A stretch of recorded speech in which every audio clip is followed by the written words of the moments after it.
Sejam todos bem-vindos a mais uma aula. Eu sou a professora Adriana Cabral, do componente de História, e te convido a acompanhar comigo o objeto de conhecimento da nossa aula. Olha só, aula de número 19, objeto de conhecimento, povos indígenas originários do atual território brasileiro e seus hábitos culturais e sociais. Detalhamento: civilizações maias, astecas e incas, organização política, econômica, social, cultural e religiosa. Então, vamos falar sobre uma civilização maravilhosa que é os Incas. Acompanhe comigo.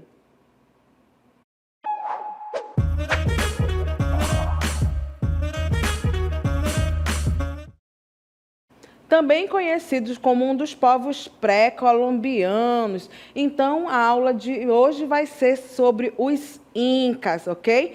Então, o Inca é uma população que vive aonde hoje é o Peru. Então, vamos lá conhecer um pouco sobre essa civilização? Olha só, acompanha comigo. Nós temos então aí os Incas, né? Civilização Inca foi uma cultura andina pré-colombiana que existiu na América do Sul. Era um estado-nação que durou de cerca de 1.200 anos até a invasão dos povos conquistadores espanhóis e a execução, então, do imperador Atahualpa em 1533. Observe, vocês têm, então, aí na tela de vocês o mapa, tá?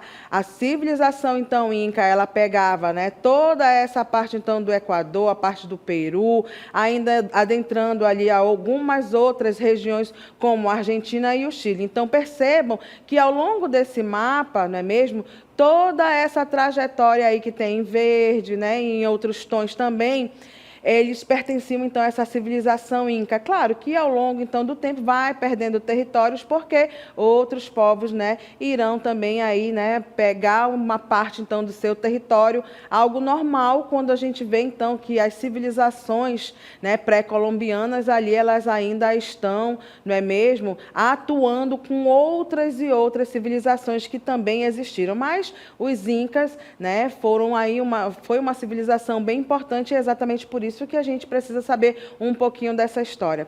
Então, o Império Inca, ele incluía regiões desde o Equador e o Peru, né, e o sul, então, ali da Colômbia, todo o Peru e a Bolívia, até o noroeste, então, da Argentina e o norte do Chile. A capital, então, do Império era a atual cidade de Cusco, que na língua quichua significa, então, aí, umbigo do mundo. E vocês têm, então, aí, essa cidade, né, que é a cidade, então, aí, de Cusco, ok? Que é, então, né, uma das regiões, inclusive, muito visitada pelos turistas que vão conhecer, não é mesmo, os deixados arqueológicos, então, dessa civilização aí dos Incas.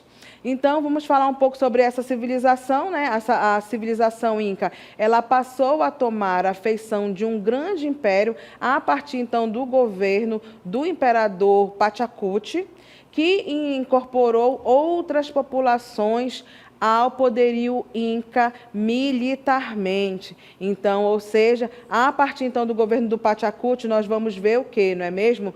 Essa busca por outros territórios, por dominar territórios. Por isso que eu disse para vocês, não é mesmo, que eles vão, então, começando a fazer o imperialismo em outras populações, pegando, então, outros territórios. Por isso, a vasta extensão territorial que nós vimos, então, no mapa ligado, então, a esse, né, Império Inca.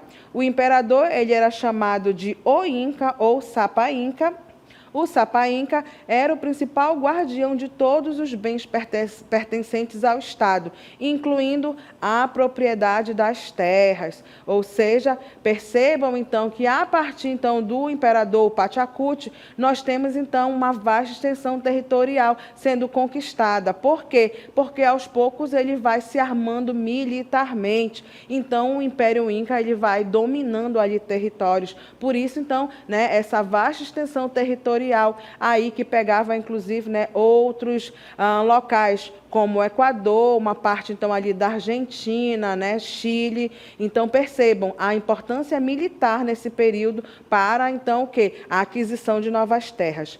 Vamos falar então agora sobre algumas coisas, alguns elementos ligados então à agricultura, tá? Nós temos aí os terrenos cultiváveis, eles eram divididos, por exemplo, em parcelas distintas, tá? A terra, então, do Inca, destinada ao rei e seus familiares, a terra do Deus Sol, controlada pelos sacerdotes, e a terra, então, da população. Vejam, então, que as terras cultiváveis, quanto melhor, ela ficava, então, destinada ao rei. Então, percebam que até mesmo, por exemplo, essa parte da agricultura, ela vai influenciar e muito em quê? Nessa parte, então, da divisão. Quem é que fica com quem? Então, terras melhores, elas ficam exatamente aí, né, para esses representantes ligados, então, aí, né, à figura principal da administração, então, do reino. E, claro, a maioria da população tem também terras, mas não teoricamente tão férteis quanto aquelas pertencentes ali, né, aos administradores, então, deste Império Inca, tá? Mas percebam que essa parte do cultivo, da agricultura, ela é importante. Por quê? Porque ela dita as regras também, não é mesmo? Quanto mais terras agriculturáveis, melhor, então, para a parte da administração, e a população ficava, né, reservada também, tinha suas terras, mas, né, não era tão agriculturável quanto então as dos chefes, tá? Então acompanha comigo, olha ali, o Sapa Inca, ele era venerado como descendente do Deus Sol Inti, sendo carregado em liteiras, que na verdade as liteiras, eles eram como se fossem andores, né? Aonde o rei ele ficava lá dentro, não é mesmo, com toda a pompa e circunstância, com grande pompa, ó, e estilo. Usava roupas, cocares e adornos especiais que demonstravam a sua superioridade. Então, veja, não é mesmo, que se ele é aí o Sapa Inca, ele é aí um descendente de Deus, né, no que eles acreditavam, que eles eram o quê? Uma civilização politeísta, exatamente por isso, não é mesmo, toda a pompa e circunstância, né, cocais, adornos especiais, então, em torno dessa figura principal, ok? A sociedade inca, ela era estratificada e dividida em 4 classes principais.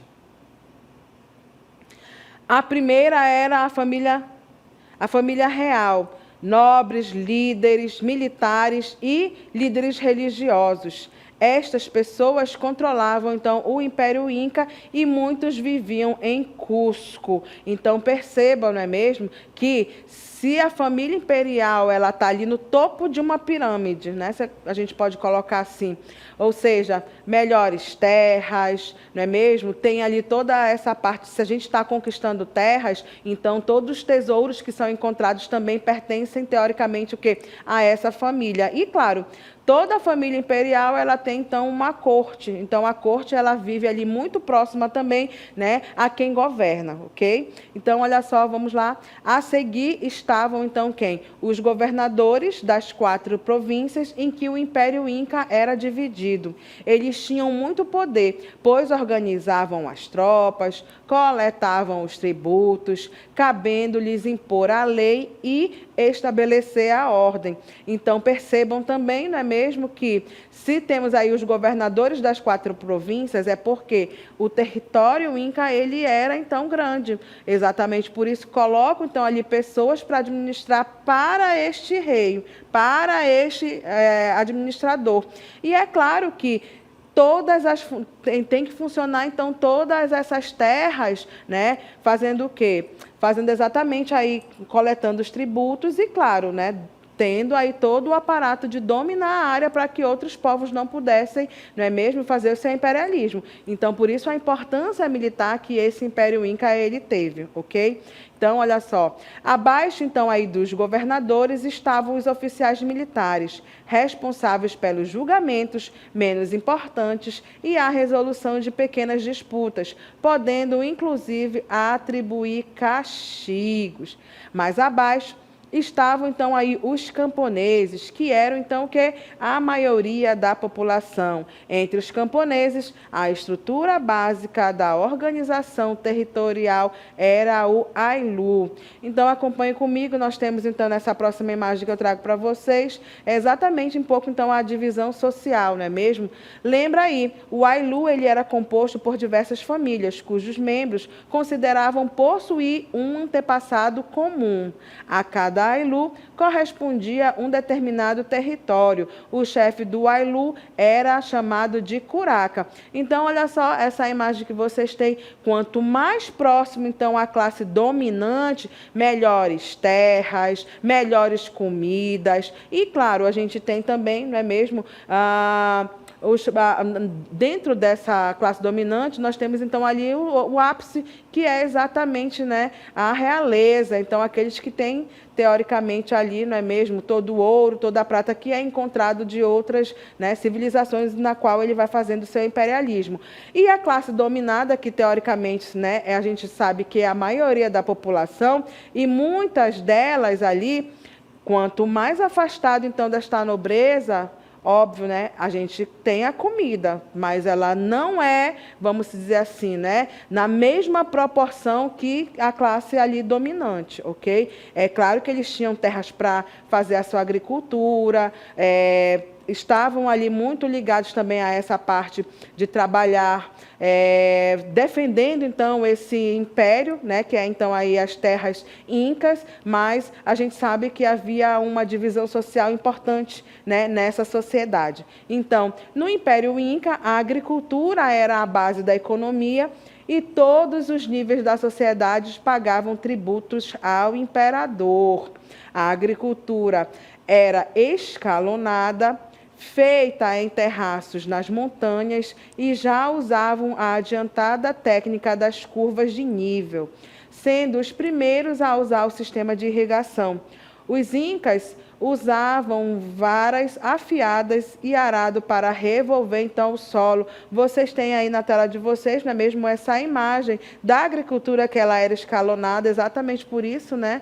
É como se a gente estivesse subindo então as montanhas. Só para que vocês entendam, mas é uma área agriculturável, aonde a gente vai exatamente fazendo a plantação, e toda essa parte, então, das terras, dessas curvas, né, elas eram utilizadas, então, para agricultura. E elas tinham também, então, esse sistema de irrigação. E lembra lá o que eu falei para vocês, quanto melhores as terras, mais férteis era, então, ligada aí aos administradores. E as terras mais afastadas aí ficavam, então, para a maioria da população, ok? Então, olha só, apesar de termos essa divisão social, eles faziam principalmente aí cultivo de milhos, né, de diversas, bem diferente da gente que conhece mais o milho verde, que o nosso milho verde na verdade é amarelo. Lá eles têm outras variedades de milho, como o milho roxo, milhos em tons verdes, porque era aí, né, muito utilizado por essa civilização. Ainda hoje existe também essa cultura importante, ok? Então, a chave aí do sucesso da agricultura inca era a existência de estradas e trilhas que possibilitavam uma boa distribuição das colheitas numa vasta região.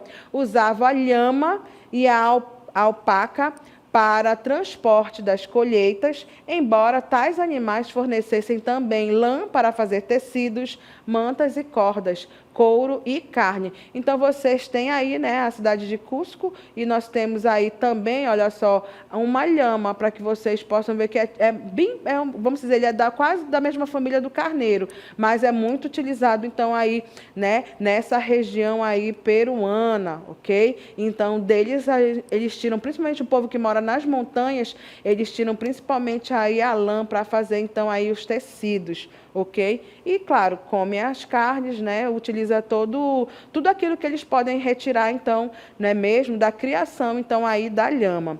As principais culturas vegetais eram as batatas doces, milho, pimentas, algodão, tomates, amendoim, mandioca e um grão conhecido como quinua.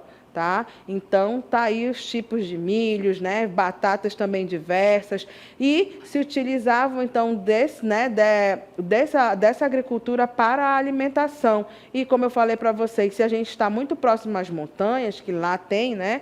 Montanhas, então a gente se utiliza também ali, não é mesmo, da carne e do lã, então da lhama, para poder também fazer, né, o próprio alimento. E claro, né, faziam também o quê? Trocas, às vezes, de produtos, tá? Então, se eles tinham uma produção de milho e a outra tinha mais de batata, podiam fazer trocas também. Acompanhe comigo, olha aí, os incas não usavam dinheiro, eles faziam trocas de produtos agrícolas ou escambo, serviam como moedas, sementes de cacau e também conchas coloridas, que eram consideradas de grande valor, tá? Então, perceba aí essa importância da troca também nesse sistema aí ligado, então, aí aos incas, ok? Se numa outra localidade tem uma produção maior de milho e na outra de batatas e assim sucessivamente, trocamos. Não há essa parte, então, de que a gente conhece, que é, então, a compra, né, através de moedas. Então, eles faziam exatamente isso, a troca, por isso o nome escambo, não é mesmo? E troca realmente, então, um produto pelo outro, tá? Acompanhem comigo ali. Os incas, eles eram extremamente religiosos e viam o sol e a lua como entidades divinas. Int, o deus sol, era o deus masculino e acreditavam que o imperador descendia dele. Alguns animais, como o condor, também eram considerados sagrados.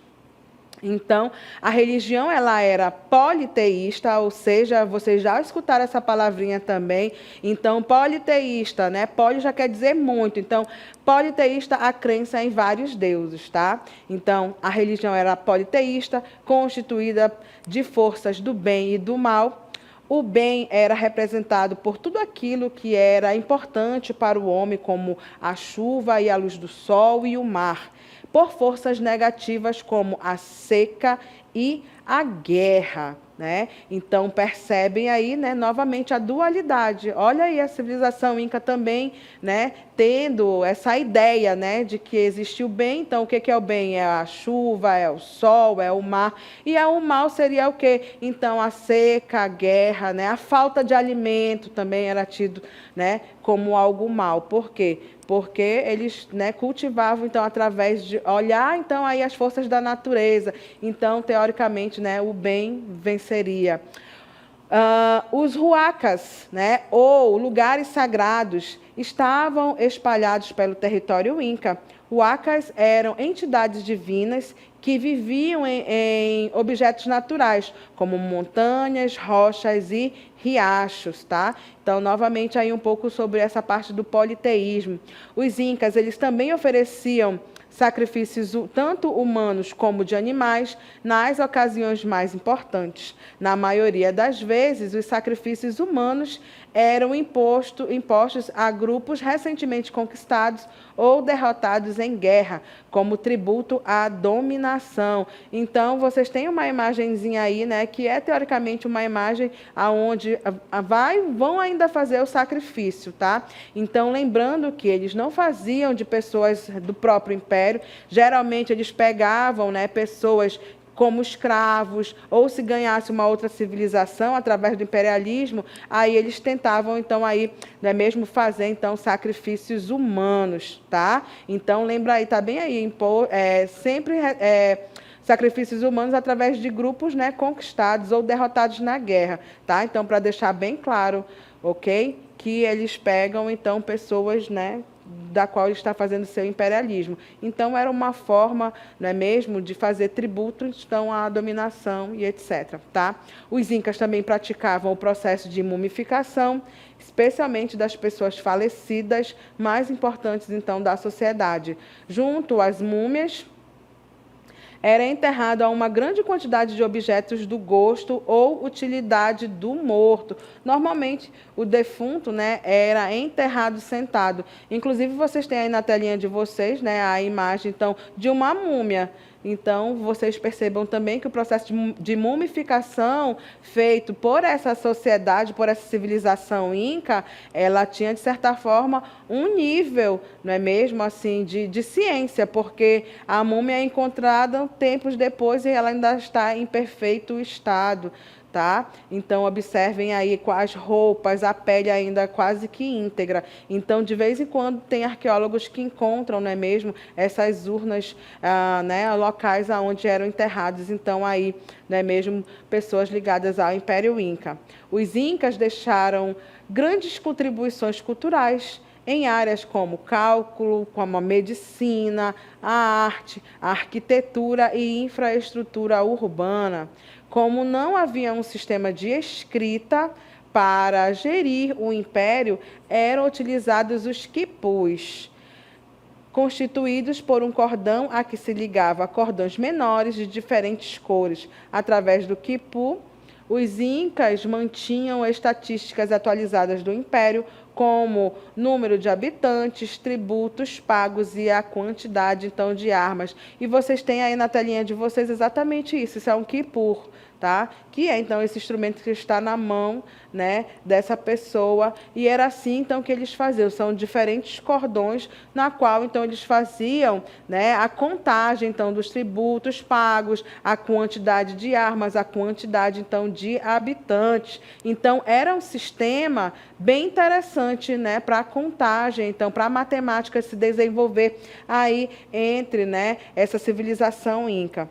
Entre as práticas medicinais dessa civilização, que até hoje intrigam os pesquisadores, está o procedimento cirúrgico conhecido como trepanação, ou perfuração no crânio, feito geralmente em adultos. Então, se a pessoa, né, lá da civilização inca tivesse algum problema de saúde, né, havia então pessoas que teoricamente tinham então aí esse poder da medicina, e aí eles faziam então essa perfuração, que o nome é trepanação, não é mesmo? Então, para resolver problemas aí que pudessem surgir. Então, quer dizer que essa civilização, ela tem, então, uma medicina evoluída para aquele período, porque não eram todas as civilizações que conseguiam, então, fazer, não é mesmo, esses cortes, né, esse tipo, então, de cirurgia. Hoje chamamos de cirurgia, não é mesmo? Então, olha aí os incas, né, sendo desenvolvidos, então, essa parte da medicina.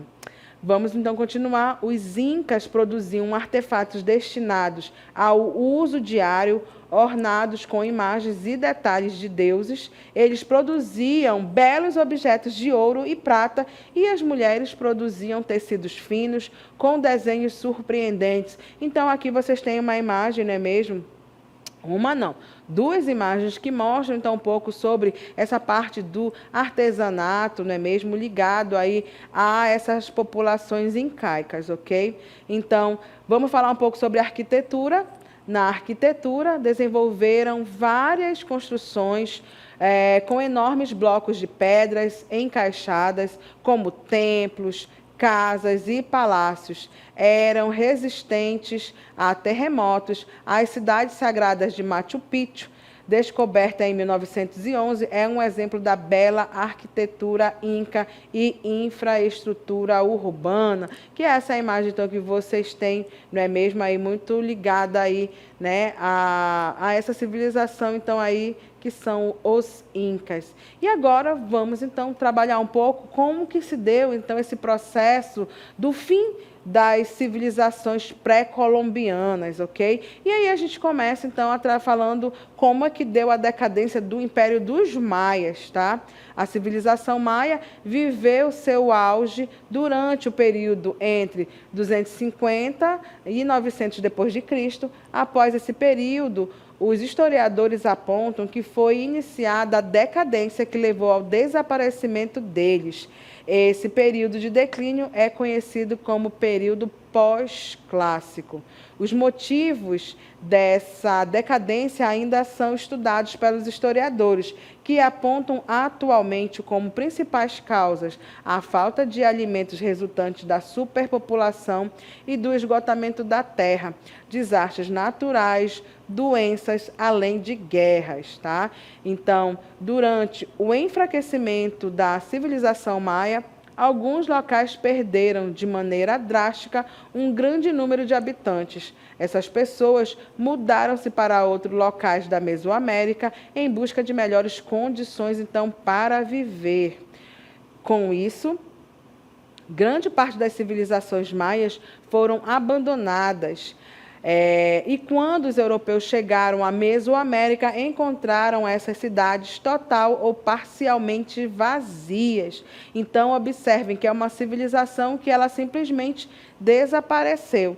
Tá? Inclusive, quando os primeiros colonizadores vêm para cá, é um mistério, porque deixaram, então, aí, as próprias cidades e muitas delas estavam abandonadas, ok? Então, talvez, muitos historiadores falam muito mais dessa falta de alimento, então eles buscavam outros locais e construíam novamente aí, algumas partes, então, aí das cidades. E assim, aos poucos, então, ainda tem escavações arqueológicas tentando, então, desvendar realmente, qual foi o ponto-chave, por que eles simplesmente, mesmo desapareceram. E, claro, andavam, e faziam, então, aí algumas cidades ao longo, então, do território ali ligado, então, à Mesoamérica, tá? Vamos falar, então, agora sobre o fim do Império Azteca. Acompanhe comigo. Em 13 de agosto de 1521, o Cuauhtémoc, o último Tlatoani, imperador azteca, foi capturado pelos homens do aventureiro espanhol Hernán Cortés, quando tentava escapar do cerco a Tenochtitlán, a capital azteca. O Cuauhtémoc foi levado diante de Cortés, que o abraçou, reconhecendo a bravura do chefe azteca. O imperador pediu-lhe que o matasse, oferecendo sua adaga. Para Cortés, contudo, não era interessante naquele momento a morte do Cuauhtémoc. Então, Cortés utilizou a autoridade de um Tlatoani para submeter os nativos aos desígnios do imperador espanhol Carlos V e os seus próprios, e fez isso com sucesso, garantindo a cooperação dos astecas na limpeza e restauração, então, da cidade. Então, observem, principalmente sobre esse encontro, porque ainda dão o nome de povos pré-colombianos. Por quê? Porque a gente tem, então, essa vinda, principalmente aí, dos espanhóis para essa região, então, ligada tanto aos maias quanto aos astecas, inclusive aos povos incas também. Então, o que acontece? Eles têm armas, eles têm um poderio, por exemplo, de pólvoras bem maior do que esses próprios povos que aqui habitavam. Então, teoricamente, foi, de certa forma, uma luta desigual. Exatamente por isso, mesmo que o Cortés, ele consegue, então, aí fazer com que esses povos maias, eles caiam aí perante, então, todo esse aparato que vem através dos colonizadores brancos espanhóis. Por isso que, inclusive, a denominação é povos pré-colombianos, que é antes de Colombo vir, então, descobrir as Américas, ok? E é claro que essa parte, inclusive, da denominação pré-colombiano, é uma denominação, então, que vem através desse olhar, dos brancos, dos espanhóis, ok? E vamos falar, então, agora sobre a decadência dos Incas. Olha só, acompanhem comigo. Os incas, assim como havia acontecido com os astecas, tiveram sua decadência precipitada com a chegada dos espanhóis. Quando os espanhóis chegaram às terras dos incas, encontraram o império dividido entre os dois filhos de Huayna Capa, o último Sapa Inca, que havia morrido por volta de 1525 ou 1527. Seus filhos, Huasca e Atahualpa, disputavam entre si a sucessão do poder e, por isso, travaram uma guerra que enfraqueceu o império. Os historiadores registraram, por exemplo, o acontecimento de uma grande batalha em Quito, que levou ao aprisionamento de Huasca. O conquistador espanhol Francisco Pizarro aproveitou-se dessa divisão dos incas e realizou a conquista do império. O domínio dos espanhóis na região prosseguiu de maneira frágil por algumas décadas e enfrentou diversas rebeliões. A ocupação dos territórios incas pelos espanhóis levou à colonização daquela região, correspondente ao atual Peru e ao surgimento do vice-reino do Peru. Então, nós temos inclusive essa civilização, né, inca. Ela foi importante, mesmo porque em uma das suas partes de território, os espanhóis eles encontraram as minas de Potosí. Tá? Naquela época, a região de Potosí era aí do Império Inca, tá? Depois que, né, com o desmembramento, é que ele pertencia então a essa parte da Bolívia, mas todo o território então ali pertencia aos incas. Por isso foi uma grande civilização. E os espanhóis, quando eles encontram então, né, aí os povos incas, eles tentam subjugar rapidamente. Por quê? Porque eles encontraram algo que foi muito importante para os espanhóis, tá? Que foram aí, então, as minas de Potosí, prata, que eles levaram daqui das Américas lá para a Espanha. Então, meus queridos, atingi o meu objetivo, que era trabalhar com vocês a civilização inca e falar um pouco, né, como que aconteceu, então, aí a decadência, né, o sumiço, né, dessas civilizações pré-colombianas, incas, maias e astecas. Então, por aqui, a professora se despede.